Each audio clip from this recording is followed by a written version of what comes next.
बाद कि आपको किसी ने गधा कहा तब आप गधा नहीं बनते। आपने अपने स्लीव्स रोल करना चालू कर दिया, मुझे गधा कहा, अब आप बने। अब तक नहीं थे, अब आप बने, क्योंकि आपने स्वीकार कर लिया ना और रिएक्शन चालू कर दिया। The moment you start giving reactions and responses to negatives, you have accepted that negatives in life. Keep the attitude of not accepting. The attitude of not accepting negatives in life can give you stability. किसी ने गधा तो बोल दिया, बोलने वाला तो बोल गए। प्रमुख समय हम सब मानते हैं कि महाभारत क्यों हुआ? महाभारत क्यों हुआ? उसका मेन रीजन क्या है? मूलभूत कारण द्रौपदी जी ने क्या बोला? अंधे का बेटा अंधा। बराबर, सबने ये उत्तर दिया। इसलिए मानते कि यहां से वो दुर्योधन को जरा उसका मान भंग हुआ और पूरा महाभारत हो गया। पूरी दुनिया ये कहती है। प्रमुख स्वामी का एटीट्यूड डिफरेंट है। प्रमुख स्वामी कहते थे अगर द्रौपदी नहीं बोली होती तो कोई और बोला होता, लेकिन दुर्योधन में ये समझ नहीं थी कि बोलने वाले तो बोलते हैं, मैं कहां अंधा हूं, मैं तो देखता हूं, चाहे वो बोले। ये एटीट्यूड नहीं था ना दुर्योधन का, इसलिए महाभारत हुआ। द्रौपदी जी का कोई कसूर नहीं था। अगर द्रौपदी नहीं बोली होती कोई और बोला होता तो दूसरी बार क्या महाभारत करता वो? Always take care of your defence systems. Attacks तो चालू रहेंगे। तो एटीट्यूड्स में इस प्रकार की बातें हैं, काम में, संबंधों में।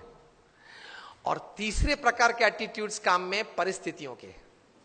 प्रमुख स्वामी महाराज न्यूयॉर्क में थे, रूम छोटा था। किसी ने बताया कि स्वामी जी रूम छोटा है। स्वामी ने बोला छोटा रूम अच्छा, पावर कम यूज होता है।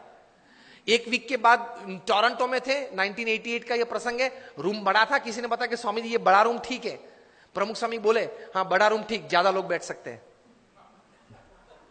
This is called attitude. With the right kind of attitude you are comfortable in all types of situations. अभी विनोद खन्ना ऑफ हो गए। उन्होंने एक प्रसंग लिखा था अमिताभ जी के बारे में कई साल पहले, कि एक बार शूटिंग में जाना था, उनको जरा लेट हो गया ट्रैफिक की वजह से। वे आधा घंटा देरी से पहुंचे। और अमिताभ जी अपने जीवन में कभी लेट नहीं पहुंचे सेट पे। तो ओवरकोट पहनना था, तो वो तो ड्रेसअप हो गए थे, हैट बैट जो शॉर्ट था उसके हिसाब से। बहुत गर्मी थी और पसीना चल रहा था अमिताभ जी के चेहरे पे से। और विनोद जी ने कहा sir I am very sorry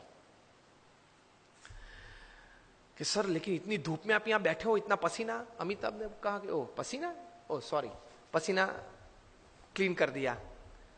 sir आपको ये धूप और ये पसीना नहीं लग रहा है? Amitabh said I have come here for work, not I am not a sensor who can give like a thermometer what is the heat. मैं यहां काम करने के लिए आया हूं। मैं ये अपेक्षा से नहीं आया हूं कि वातावरण परिस्थिति मुझे अनुकूल हो। जो भी परिस्थिति है, मैं तैर करके क्या आया हूं? काम करना है। तो ये धूप और ये पसीना आप जब बोले तब मुझे पता चला कि धूप और पसीना है, मैं काम करने आया हूं। तो कोई भी परिस्थिति आपको अपने गोल से विचलित नहीं कर सकती if you decide to have the right kind of attitude in life.